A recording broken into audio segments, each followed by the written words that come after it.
नमस्कार। एक बार फिर आपका स्वागत है श्री रामचंद्र जी के गूढ़ रहस्य। जी हाँ, अब तक के हमने अध्यायों में श्री रामचरितमानस का और श्री राम जी से संबंधित कुछ बातें आपको बताई और अब हम यहाँ से भगवान की मुख्य आध्यात्मिक मीमांसा के बारे में बात करेंगे। जी हाँ, ये जो मैं आपको बताऊंगा ये बहुत ही दुर्लभ संग्रह है। तो आप अपने भक्ति और आध्यात्म के स्तर को बहुत बहुत ज़्यादा क्वालिटी और जिसको हम कहना चाहेंगे क्वालिटी के साथ साथ आध्यात्मिक यात्रा में आप खुद महसूस करेंगे कि हम इसमें काफ़ी आगे बढ़ गए हैं। तो आज शुरुआत करते हैं। अच्छा, एक हमारे पास प्रश्न आया है शरद पूर्णिमा को लेके, क्योंकि कल शरद पूर्णिमा है तो काफ़ी लोग जो है शरद पूर्णिमा को किस तरह मनाना चाहिए, क्या इसके आध्यात्मिक पहलू हैं, क्या धार्मिक पहलू हैं, इनके बारे में जानना चाहते हैं। और शरद पूर्णिमा को विधिवत रूप से मनाने के लिए हमें किन किन फलों की प्राप्ति होती है। तो देखिए, यहाँ मैं आपसे कहना चाहता हूँ कि शरद पूर्णिमा जो है उसको मनाने से पूर्व थोड़ा हम चंद्रमा के बारे में जान लें। जी हाँ, क्योंकि शरद पूर्णिमा मुख्यतः चंद्रमा से संबंधित है। तो यहाँ पहले कुछ हम बेसिक जो है वो चंद्रमा का जानते हैं, उसके बाद फिर आपको शरद पूर्णिमा पे किस तरह विधिवत रूप से अर्चना, पूजन और इसके आध्यात्मिक रहस्य और फल की प्राप्ति के बारे में बात करेंगे। देखिए, चंद्रमा जो है वो देवताओं में आते हैं और नवग्रह में भी आते हैं। शरीर में चंद्रमा का स्थान मन है। चंद्रमा जो है मन का कारक माना जाता है कि जिस व्यक्ति का चंद्रमा बढ़िया होगा वो व्यक्ति मन से प्रसन्न रहेगा और उसका मनोबल सदैव उच्च स्तर का रहेगा। इसके विपरीत जिन जातकों का चंद्रमा कमज़ोर है वो मनोस्थिति में हमेशा विकार युक्त होंगे, चंचल मन के होंगे और आपको नशा वगैरह की उनकी प्रवृत्तियां रहेंगी और रोगी, क्योंकि चंद्रमा कमज़ोर व्यक्ति को रोगी बनाता है तो रोग भी होंगे। और अगर अंक ज्योतिष की बात की जाए तो चंद्रमा का अंक जो है वो 2 है और चंद्रमा की उच्च राशि जो है वृषभ है। ये तो एक ज्योतिष वाली बात हुई। दूसरी बात यह है कि चंद्रमा जो है, चंद्रमा की 7 पत्नियां थीं, 27 पत्नियां थीं जो राजा दक्ष की कन्याएं थीं।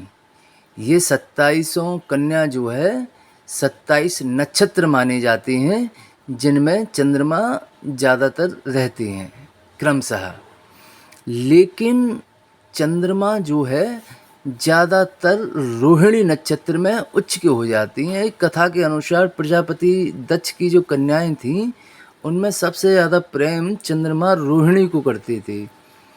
इसी से रुष्ट होकर सभी जो चंद्रमा की रानियां थीं उन्होंने अपने पिता से काफ़ी शिकायत की, काफ़ी विवाद हुआ और उसमें क्रोधित होकर प्रजापति दक्ष ने चंद्रमा को क्षीण होने का श्राप दिया। जी हाँ, ये पूर्णमासी का चांद धीरे धीरे धीरे धीरे करके कैसे क्षीण होता जाता है और जब ये क्षीण होते होते होते होते सीधे दौस तक पहुंचता है तो चंद्रमा का उद्धार करने के लिए भगवान शिव ने चंद्रमा को अपने माथे पर लगाया। जी हाँ, वहीं से चंद्रमा क्रमशः बढ़ता हुआ पुनः अपने रूप में आता है। असल में यहाँ आपको एक बात बताना और ज़रूरी है कि चंद्रमा पर देवों के देव महादेव की विशेष कृपा रही है। जी हाँ, विशेष कृपा।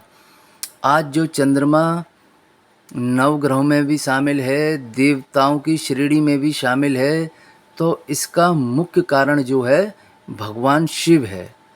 क्योंकि भगवान शिव की आराधना चंद्रमा का विशेष गुण है। और जिन लोगों के चंद्रमा खराब होते हैं उनसे मैं अपने विभिन्न वीडियो के माध्यम से कहना चाहता हूँ कि वो भगवान शिव की सेवा करें, उन पर जल और दूध का अभिषेक करें। चंद्रमा भगवान शिव को बहुत मानता है। चंद्रमा के आराध्य देव भगवान शिव हैं। और यहाँ तक कहा जाता है कि जब महादेव ने विष पान किया समुद्र मंथन के दौरान, जब महादेव ने विष पान किया तो सबसे पहले शीतलता देने के लिए चंद्रमा दौड़कर प्रभु के पास आया और उनके गले से के पास आकर खड़ा हो गया ताकि भगवान शिव को शीतलता प्राप्त हो सके और हलाहल विष से उनको नुकसान ना पहुँचे। और अपनी भक्ति को लेकर चंद्रमा बहुत बहुत ज़्यादा उत्साहित थे भगवान की भक्ति को लेकर।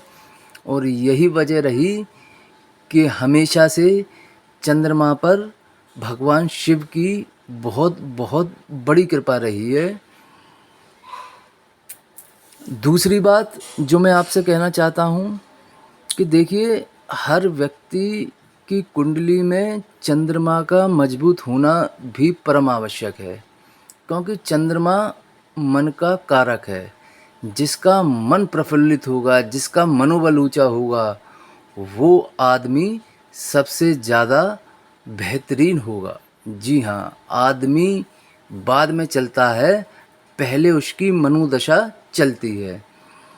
तो इसलिए मैं आपको शरद पूर्णिमा का जो दिन मिला हुआ है, इस पर चंद्रमा को बढ़िया बनाने के लिए, जी हाँ, चंद्रमा को बहुत बढ़िया बनाने के लिए, ताकि चंद्रमा से संबंधित आपके जो भी रोग हैं, ज़्यादातर कफ, सर्दी, फेफड़ों के विकार, टीबी, कैंसर इत्यादि रोग चंद्रमा द्वारा दिए जाते हैं विभिन्न ग्रहों के सामंजस्य में आकर।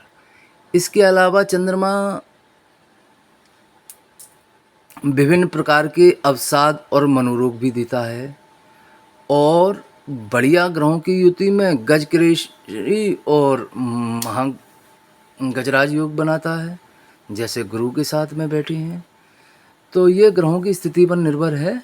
तो हम शरद पूर्णिमा पर आपको बढ़िया चंद्रमा के लिए उपाय बताएंगे, साथ ही बताएंगे कि इस दिन भगवान श्री कृष्ण ने महारास क्यों रचाई और महारास पर हम किस तरह भगवान कृष्ण की आराधना कर सकें। और शरद पूर्णिमा पर भगवान श्री राम और शिव की विशेष उपासना क्या है, ये भी बताएंगे आपको।